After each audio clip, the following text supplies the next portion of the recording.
বরিশালের অপসোনিন ফার্মায় আগুনে পুড়ে মারা গেছেন এক শ্রমিক, আহত হয়েছেন আরও 4 জন।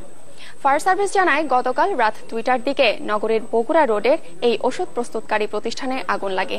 আগুনে কারখানাটির তৃতীয়, চতুর্থ ও পঞ্চম তলার প্যাকেজিং সেকশন পুড়ে যায়। ফায়ার সার্ভিসের 7টি ইউনিটের প্রায় 5 ঘন্টার চেষ্টায় এটি নিয়ন্ত্রণে আসে। নিহত শ্রমিকের নাম নেসার মৃধা।